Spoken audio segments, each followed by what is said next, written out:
Hi, for those of you who don't know me, my name is Vinny Oliveri. I'm going to move my notes from this monitor to this monitor so it's a little easier to see. My name is Vinny Oliveri.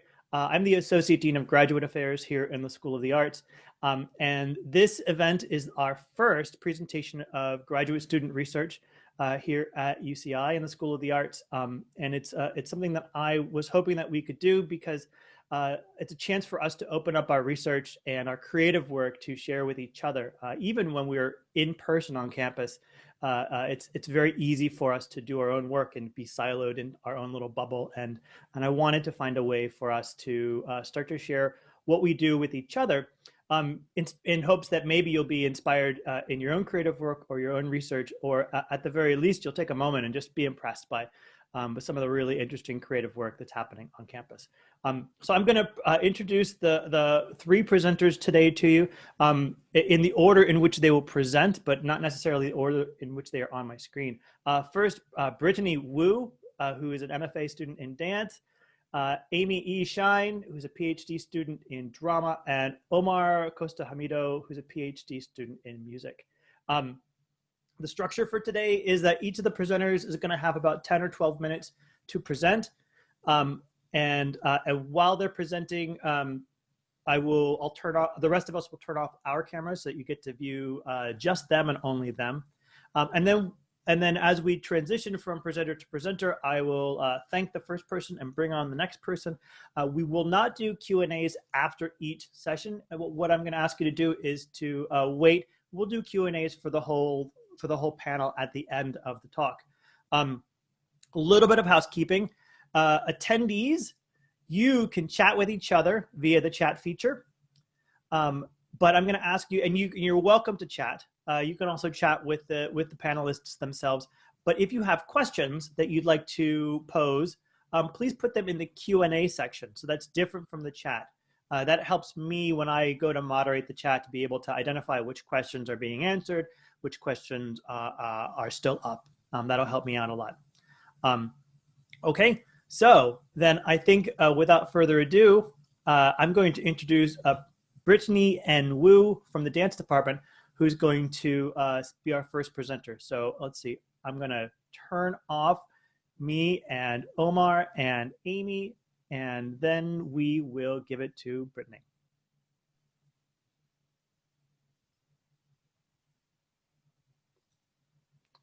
I'm going to turn off, oh, where are you? Okay. Okay, hi everyone. My name is Brittany Wu. I'm going to share my screen.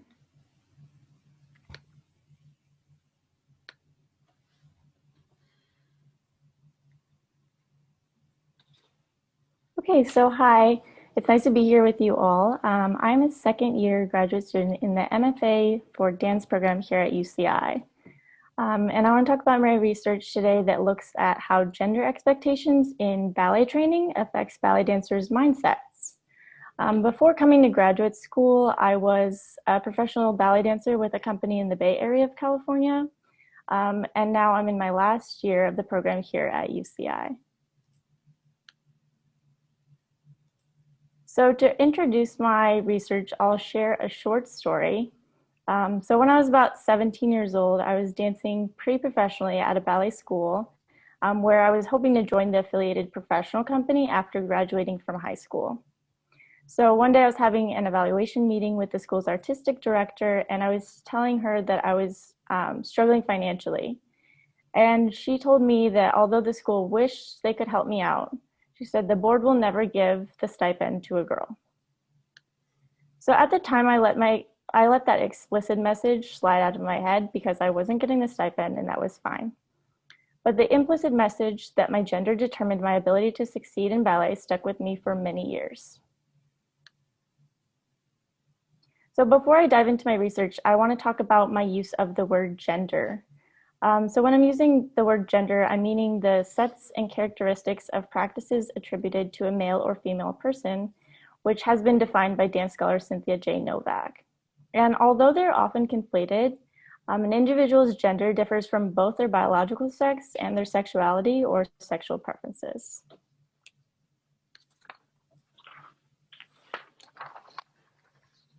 So in ballet training, a very rigid gender binary is upheld.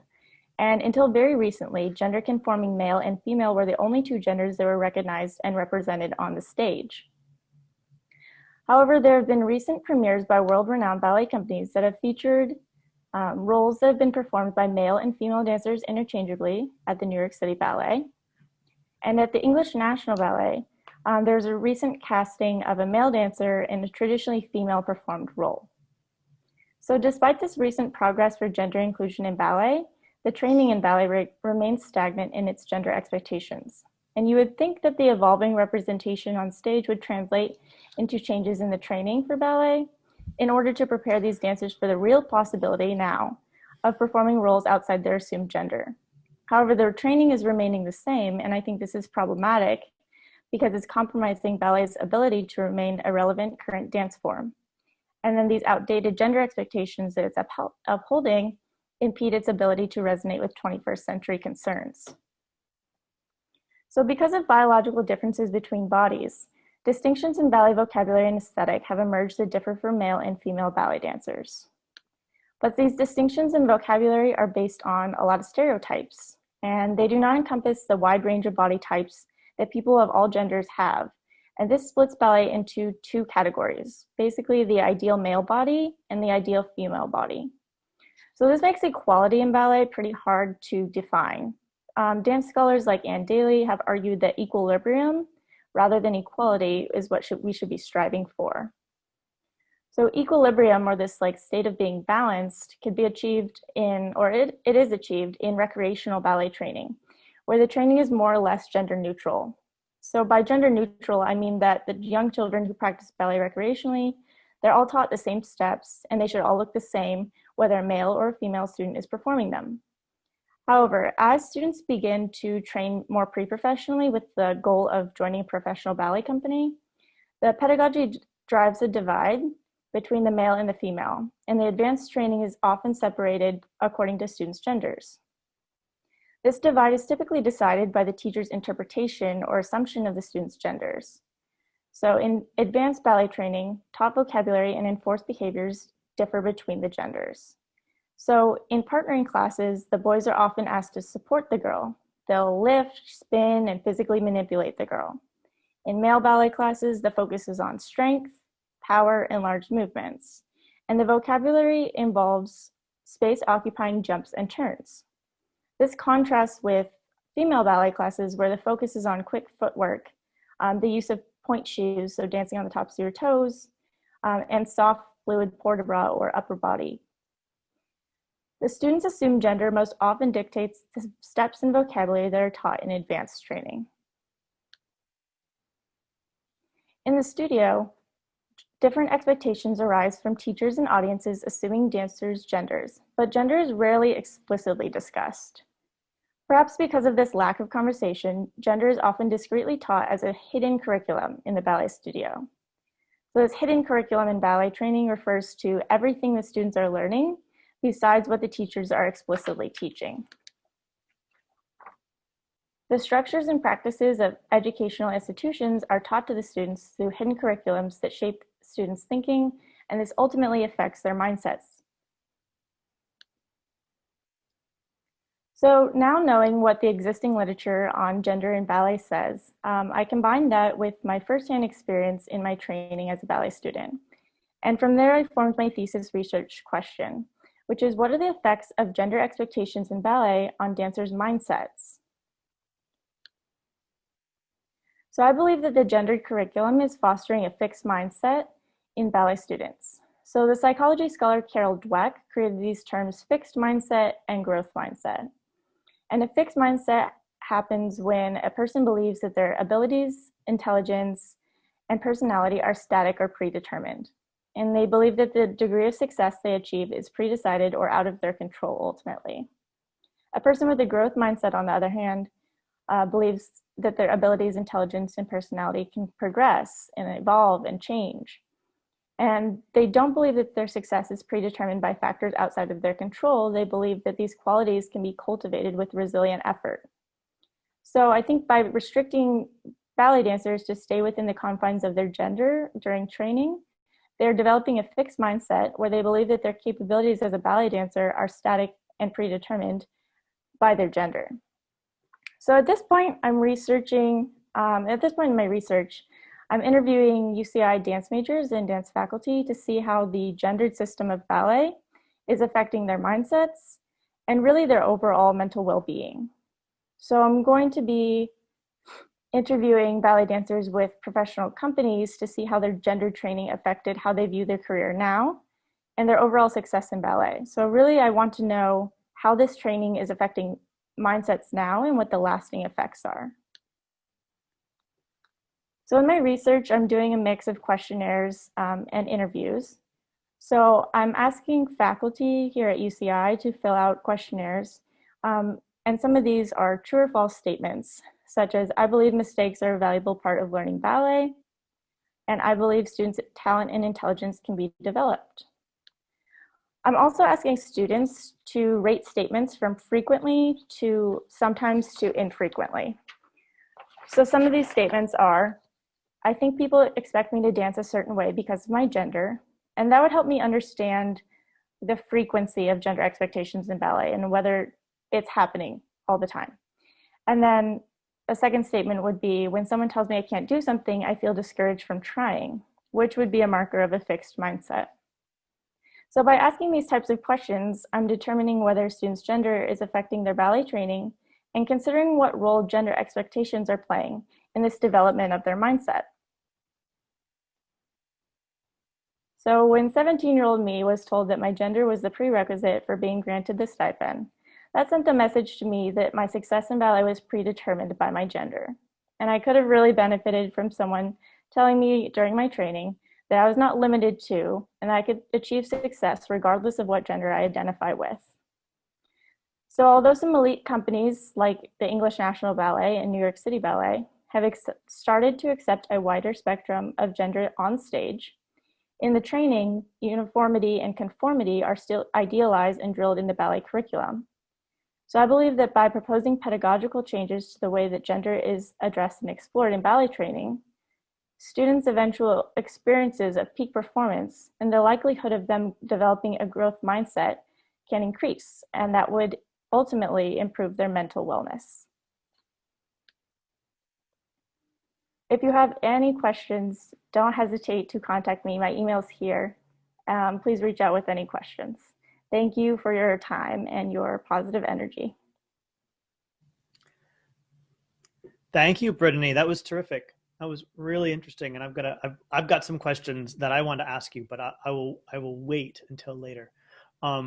You can turn your video off, and Amy E. Shine, please turn your video on. A reminder before Amy gets started, those of you who are attendees, you can feel free to pop questions in the Q&A now. You don't have to wait until later. If there's something that Brittany said that you are particularly moved by, pop it in the question now and we'll get to it, I promise. And now I want to introduce to you Amy E. Shine, a PhD student in drama and theater. Take it away, Amy. Thank you. Stealing the shared screen because I can. Okay. Yes, that's the one I want. And let's go into presentation mode. Yes, please. There we go. Marvelous. All right. Restoration of what? This is a quick primer to why Cromwell's death mask is on my LinkedIn, English Restoration actresses, and how this era is the beginning of women's voices in Western mass media. My research statement. That's some stuff right there, man. All right, so breaking it down. These are salient points. Emergence of female actresses, restoration stage, paratextual material. They're delivering these materials in their own embodiments and personas through direct interaction, et cetera, et cetera. So we're gonna go through this bit by bit. The emergence of female actress playwrights. Previous to this, and previous to the Commonwealth, aka the interregnum, if we're being appropriate, we have English Restoration stage. Most of you know that women's parts were played by boys and men. They had been trained up, usually since early boyhood, and there's still some discussion on if they would then move on to playing, as they aged, onto playing male roles, or if they might continue playing women's roles. We have evidence of both, so they didn't seem locked into that. So on to the restoration. How do you even get a restoration? What does that mean? What are we restoring? Got to start with Charlie 1. Charlie's a character, and in a not theatrical, well, actually in a very theatrical way. Charlie likes the better things in life. He likes parties, but he also likes taking over other places and going to war. And if the budgeting between those two things gets a little sketchy, he's not worried. However, Parliament is. And every time he wants more money, he has to call up Parliament. This is not like our Congress that we can just, say hey to Katie Porter when she stops by UCI, and that evening she's, back in DC. This involves for, the House of Lords, the pausing of everything they're doing on their estate, wherever they are, putting it in the hands of their spouse or their head steward, and helping them plan for whatever's going on right then, sowing seeds, or possibly sowing things. They usually wouldn't be worried about that as men. Planting, harvesting, collecting rents, et cetera. Then they have to pack up a bunch of their household. Probably not all if they're leaving people behind, but they've got to take cookware and bedding and beds and furniture and tapestries and clothing, and be able to provide for all the servants they're going to need to take with them into London, and head off on a not so speedy caravan to go and acquiesce to the king's bidding. They tell him no. He sends them home. What a colossal waste of time. Could you even imagine if you've ever gone camping and then found out that it's completely stormy and now you've got to go back and unpack everything? If you're from the Northwest, you just put up tarps. But you can understand how frustrating that would be on a small scale. It's annoying once. It's real bad by the second time. And by the time we're getting towards him trying to do this again, they've had it. There's a lot more going on without going into the details of the very messy politics happening right now. What had been keeping him alive partially is that the people are still believing in this divine right of kings. Yeah, we're into the Church of England now. You remember that whole mess with Henry VIII. But it's still a dearly held belief that there is a God that you can appeal to and that will have something better than this ugly, dirty, messy, die from scratches kind of life, and there'll be something beautiful on the other side. Cromwell, however, is very charismatic, and he's pragmatic, and he convinces the people or informs the people of human free will, and that is given to you by God. And if Charles I is overcoming your own free will, your God-given free will, it's okay. He must not be divinely appointed. They are okay with this enough to see him found guilty of treason, dragged through the second floor of the Whitehall Palace onto a waiting platform down below, and beheaded. There are historical accounts that the screaming, raving, absolutely out of control mob, which you can probably picture because this has been a year, go silent, completely silent after he's beheaded. I believe that is the moment that they all started to question if they just lost their eternal salvation.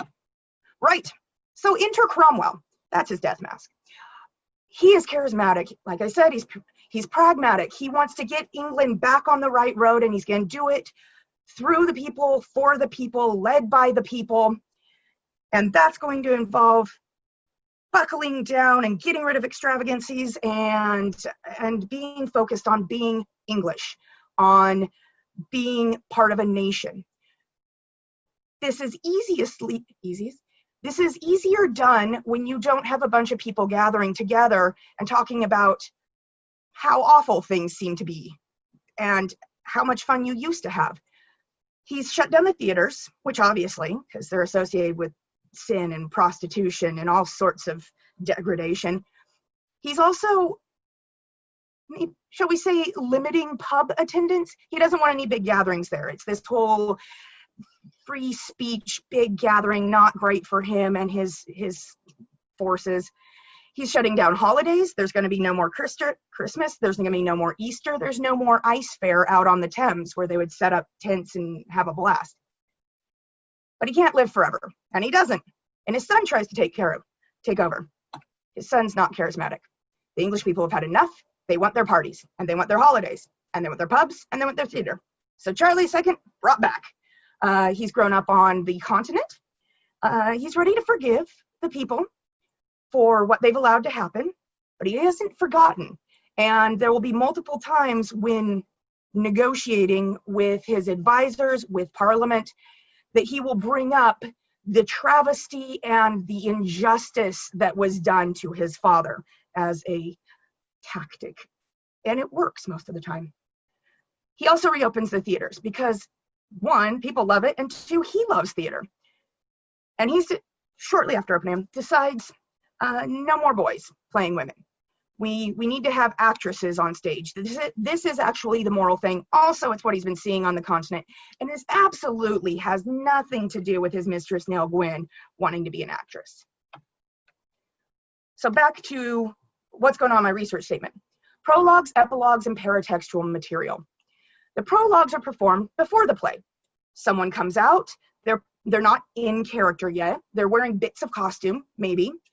And the prologue isn't necessarily about the play. It's usually a commentary on what's going on in the world. It's acknowledging, interacting with the audience. There's new ones written for every new production of a play. So they're always mostly pretty timely and dealing with what the people are dealing with in that moment. They're sent out printed form to the broadsheets. Think of these as Saturday Night Live's teaser trailers when they do those little 15, 20-second spots with whatever the featured guest is in the week leading up. It's like that. Epilogues happen at the very end. And it's pretty much straight from the play into the epilogue.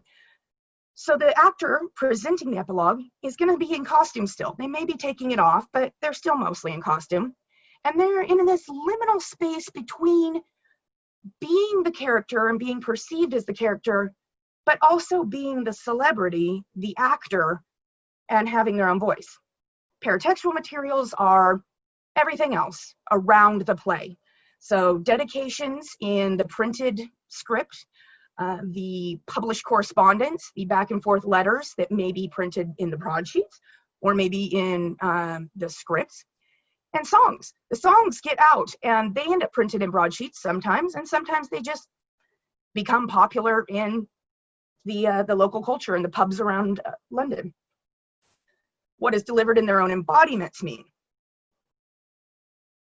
It's their body. It's actresses on stage speaking women's lines in the biological body of a woman. This is no longer boys and men representing women and being acknowledged as being representational, but this is an actual woman who may understand on a personal level the words she's saying. This leads to actresses choosing to either select or reject roles that would then be put on her as the actress of sharing the same characteristics. And in their own personas, this is the rise of celebrity. They're seeing the actress and they're getting to interact with the actress at the stage edge for prologues, for epilogues, and they're acknowledging it's a real person. So it's not just on stage, they get invited places, they get followed, they get joined in coffee shops. So what's this direct interaction with the audience? Like I said, they're at the stage edge for the beginning and the end of the play production. And you'll see this is a picture of the Drury Lane Theater in the late 1600s, supposedly. It is a rendering. You went to the theater to be seen. The lights never went completely out. You could see the people in the boxes. The boxes people could see you. People were chatting. They were socializing. And the actress and the actors could see the people down in front of them. and would interact with them, occasionally even being called out. Yeah. Performances of cultivated interiority. So at the stage edge, the actress she's flirting a little bit and making eye contact. Performers know this, right? You guys have all selected people to make eye contact with at certain times in your performance, in your presentation, or maybe you stare directly at the wall somewhere. That's okay too. This was direct interaction. This was playing off of who was there, who was paying attention to them.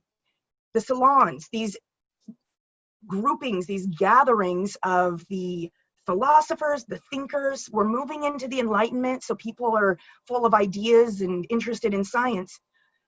People holding salons would invite actresses.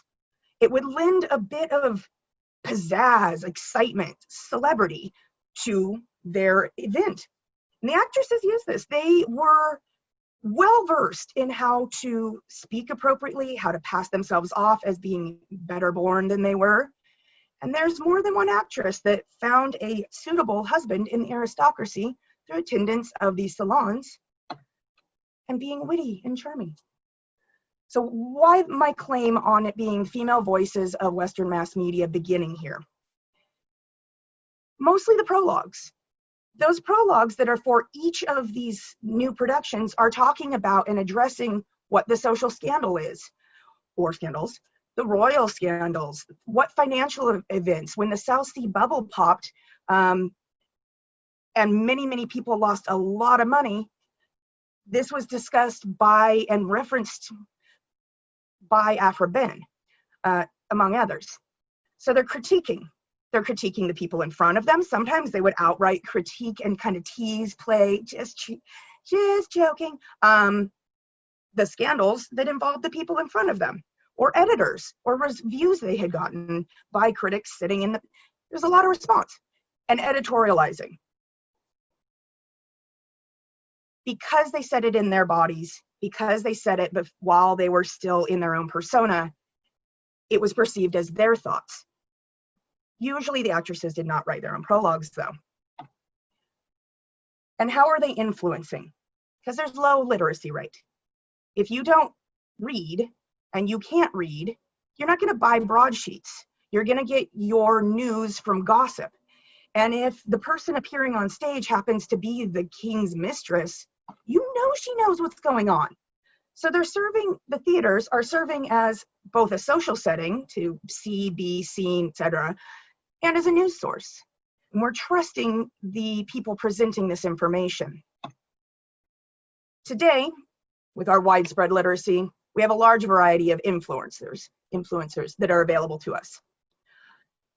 We also have a much broader opportunity to influence others, to speak in our own voices. This is where it's so important to make sure that we are giving voice to the underrepresented, because there's a legitimacy and there is a recognition of personhood when you receive words from that actual person. Thank you. Thank you, Amy. That was terrific. I'm gonna ask you, okay, to turn your screen off, and Omar, will you join us, please? Our last presenter today is Omar Costa Hamido, who is a PhD student in the ICIT program. That's the Integration of Composition, Improvisation, and Technology in the music department. Omar, take it away.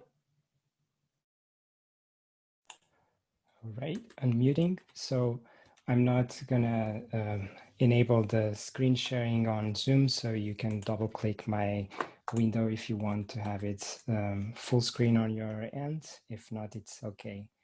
All right, so hi everyone, I'm OCH, Omar, and thank you, Vinny, for the invitation.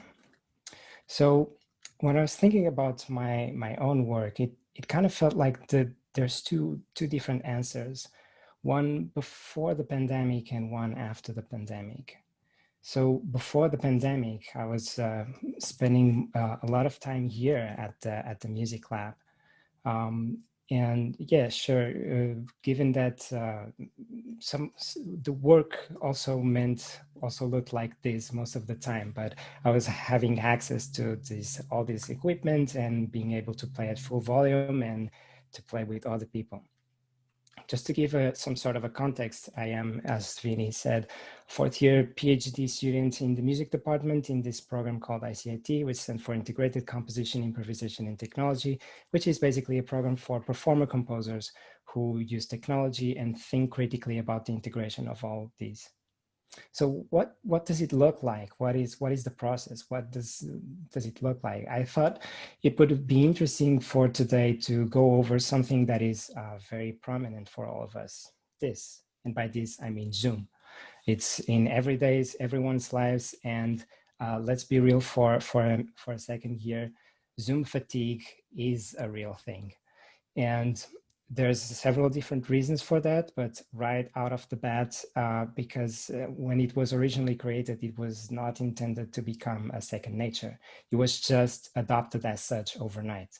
And don't get me wrong, I'm really pleased and thankful for UCI to give us all the enterprise accounts with all the bells and whistles, with the live streaming to YouTube, the cloud recording and transcription, and not having to generate a new Zoom link every 40 minutes. Actually, that would be a great way to make all Zoom meetings only up to 40 minutes. But anyway, this is what we use every day. And especially in my field, in music performance, I feel there's two main reasons why it is not a very good fit. The first reason is space, not outer space, but the audiovisual space in Zoom.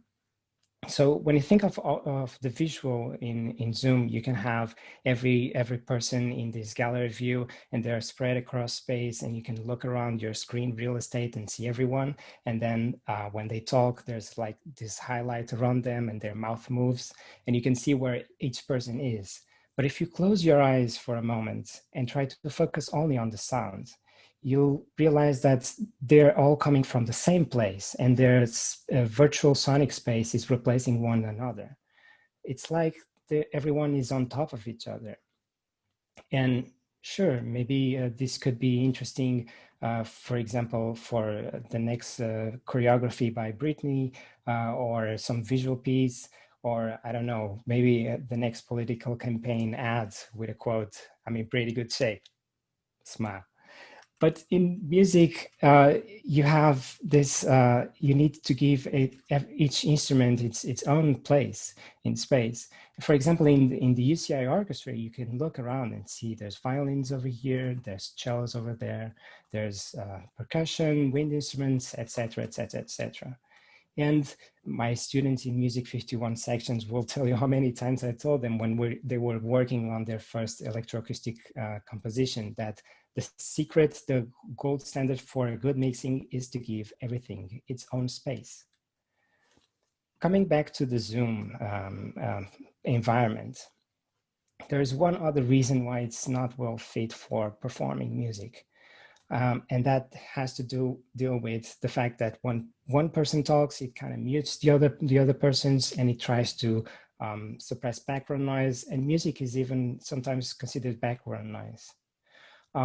But this makes sense for the way Zoom was created. It was created for people to talk and discuss.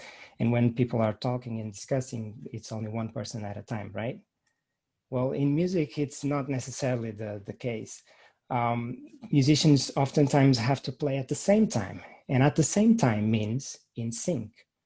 But when you're playing over the wire and you have the computers connected, it's not a direct connection. It's often kind of a big mess, and also with a lot of devices that it has to go through, and all of that adds up in latency.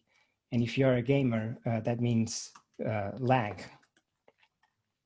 This is why some researchers have started developing tools for studio high quality audio with very low latency across the network. And that work goes as far as almost 20 years ago, most notoriously the work by Chris Chafe and Juan Pablo Cáceres in Jacktrip, which is you can access for free on GitHub.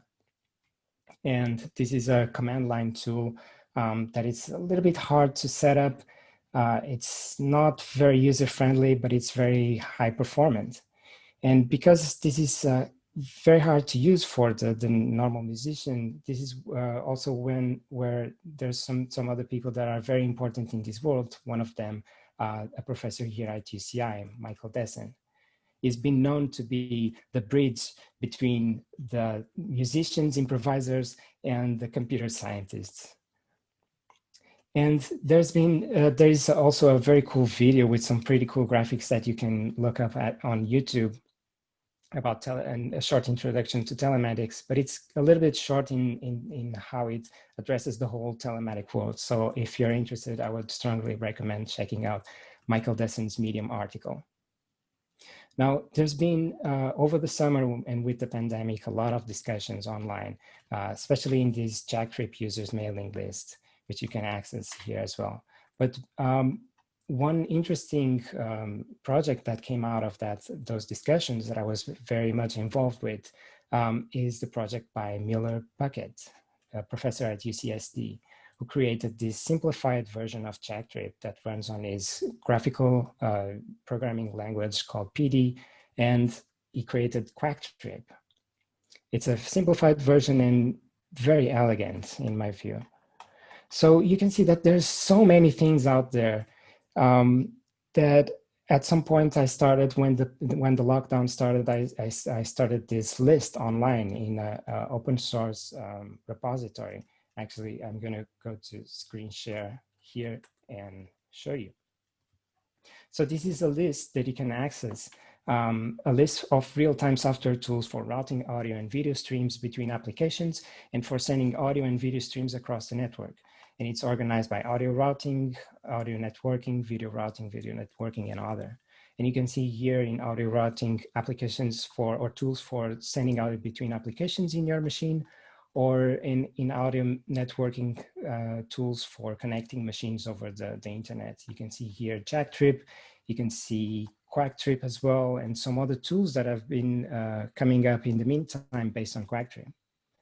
There is one interesting tool here that I'd like to show you called High Fidelity, specialized audio for up to 150 people on the browser. And it's a very interesting tool that all the users, there are dots in this map, and the audio is specialized. You hear the other users relative to your position. Fun fact, I actually tried to set up a high fidelity party for my program during the summer, but it didn't went very well. No one showed up. But hey, here's the tool. We have it. It's specialized audio. It will feel more natural, right? Well, the latency is still a very big problem because it's working on the browser, and current generation browsers, they always have a minimum of latency added that is not compatible with playing in sync. So you'll have to go back to Quacktrip or Jacktrip if you want to play in sync. And if you're using Quacktrip with more than 2 players, you need your own web server. I've actually deployed a web server in Fremont that you're very welcome to use, and it's open to everyone, free for everyone. And you can there's also a page, if you access that has links to Miller Puckett's page and a calendar for you to sign up for some time, etc. And it's running up until December 30th. So this is a lot of things, and if you didn't catch the link for the awesome network media list, here's a short URL. You can take a screenshot now. All right. So this is a lot of work, and actually, this is not my main focus on my dissertation work. My main focus is on Portuguese folk music. Well, no, I'm kidding. My focus is on emerging technology and electroacoustic music. I do multimedia works with live video and live electronics, and I do a lot of programming, as you have guessed it. And I work with quantum computing, these very large and cold machines that are built upside down. So with the very little time that I have left on my presentation, I can show you some of the work that I've been doing with this. And As you could imagine, I've been developing software for audio, video, and also for telematics. There's some works that I've been working on and that will be recorded sometime soon and others to be announced. But also part of this work, the work that I do, the work that people do in my department is writing papers. And I'm really glad to be able to have 2 papers out this summer. And one of them is called A Quantum Classical Network for Beat-Making Performance. And it's on the JONMA Journal. And it's going to be presented next week at the NONET Arts. And this is a paper that tries to imagine and set up, design a scenario for music performance in network music performance with a classical and quantum network. And yes, quantum internet is something that will probably not be around in my lifetime, but still, I feel that it's very important to think of the future and try to establish these connections and try to be part of this discussion. So I hope this was an interesting presentation for you. And thank you for your attention. I'm willing to answer some questions if you have. Back to you, Vinny. Great, thank you. I'm gonna let's see, I'm gonna unpin Omar. We can all go back to gallery view. So Amy and Brittany, would you turn your videos on? Thanks. Folks at home, if you've got questions, please type them in the Q&A, but I'll start. There's a couple that showed up. First, for Brittany, this is from Dean Barker. Has the stilted attitude toward gender always been the case in dance from early on? I'd say from the first half, so from the beginning of about the 19th century, these attitudes and ideas about gender have really remained pretty much the same. So that was when romantic ballets like Giselle and La Sylphide were really starting to drive this narrative of male and female and gender conforming only. And I think they remain the same because the same ballets, I mean, you can go and see Giselle and La Sylphide still perform today. So I think the gender expectations and the attitude towards it are really remaining stagnant. Okay, thanks. Another question, the other question that's up right now is also for you, Brittany. So you are our lucky winner. Are you comfortable with the binary categorization that you're using? What's the pedagogical purpose of your research? And thank you for sharing your ideas. So I think I use the male and female binary because that's what ballet training is recognizing at the current moment. But I acknowledge that there's a much wider spectrum than that. I think the pedagogical purpose is, so I'd like to suggest changes to the curriculum so there's more room for both gender conforming and non-gender conforming students to feel like their gender is not a factor in determining their success or their career in ballet.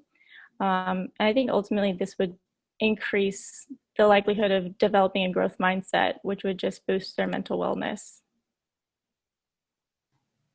Okay, thanks. Amy, I have a question for you while we're waiting for other questions to come through. I'm curious about the ocularity of epilogues and prologues in your talk, specifically about you talked about costume pieces being half on and half off, or that in the prologue the performer might have some costume pieces on, and the epilogue they might be taking their pieces off. Was that connected at all to any sort of authenticity or ocularity with relationship to the distinction between the performer and the character? And then did that change when the when the gender of the performer and the gender of the character started to align post Charles II? Mm-hmm. I mostly can comment on the restoration prologues and epilogues. We've all seen or heard about or expected the fun little epilogues from Shakespeare, you know, Puck's little speech about if all is mended. I'm not sure about how what the phenomenological experience was for well, anyone really, but the Renaissance audience particularly. However, in the Restoration, that was absolutely part of the titillation, especially if it was a woman in a breeches role, which I didn't really talk about, but that was kind of a big deal. The women were sewn into pants, very much like Olivia Newton-John in Grease, except there's no stretch at all in the fabrics they're using, and there's nothing to the imagination, and the tighter and higher they were, the more audiences enjoyed women coming on these things. So that would obviously be, if they were in a breeches role, the sort of thing they would already be wearing to come out and give a prologue, because they're not going to have time to be stitched into those before the play begins. The epilogue, clever playwrights did things with allowing the characters to refer back to what had just happened to them. Nell Gwyn gets this fun little moment about talking about poor Nellie being dead right there, even though she's obviously stood up and is over here.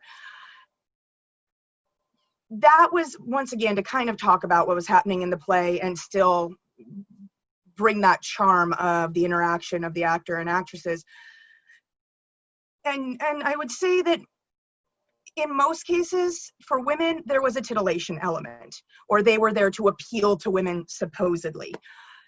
For men, I argue in one of my papers that it's for the authority of what they are talking about, that they are able to speak to subjects differently than the embodied female actress. Cool, thank you. Omar, a question for you. What will you be doing with your work with quantum computing, and how does this impact on music, and in what forms? Hi, thank you for the question, Stephen Barker. So I'm using quantum computing in various different places in my creative work. I've been using it for controlling effects in some works, like the second cornerstone. I've been using it, I'm working on it to control sections of music in the telematic entanglements.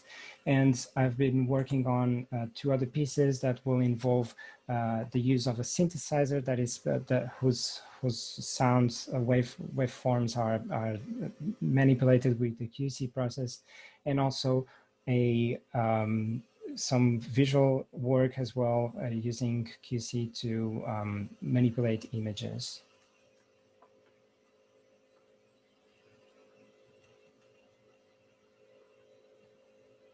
Sorry, I was muted. And another question for Amy. Everyone's done that, right?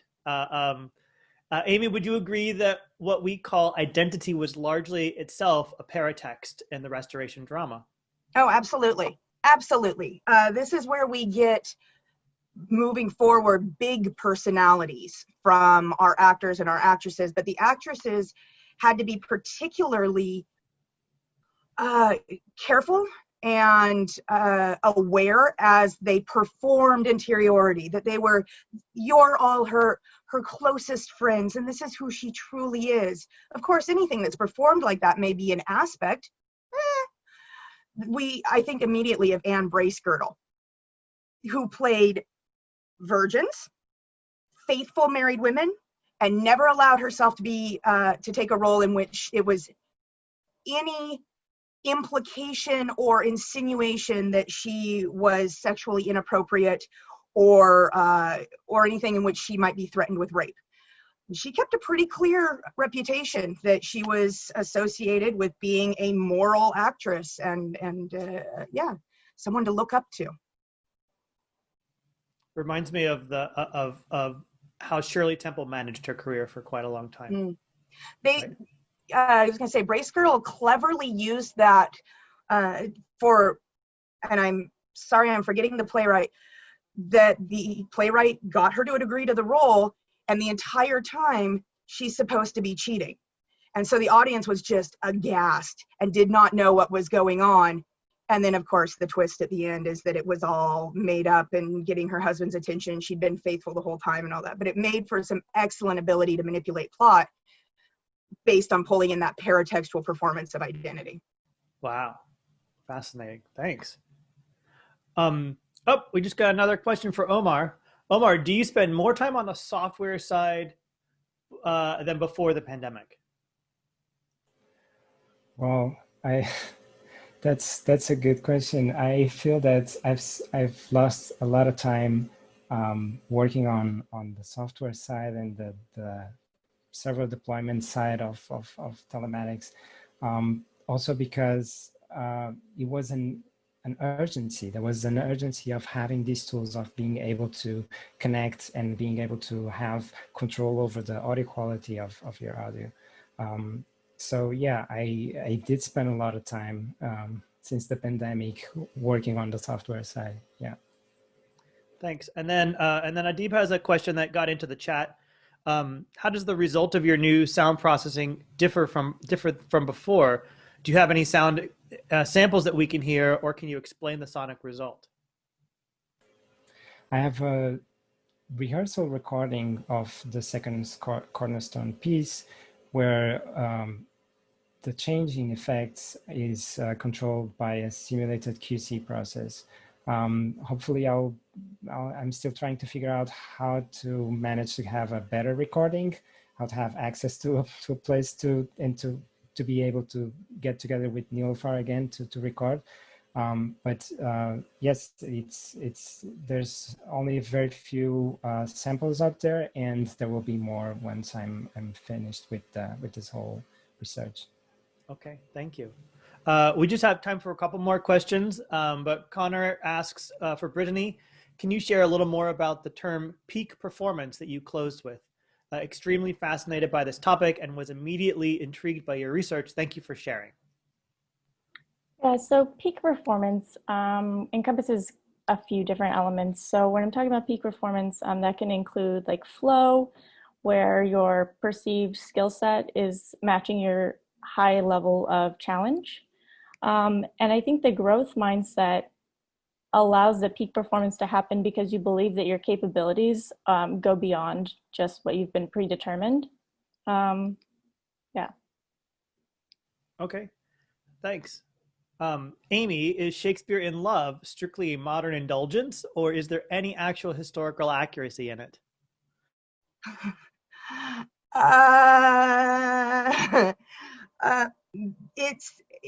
It's got aspects that are possible. There were women that appeared on the stage, but there's so few.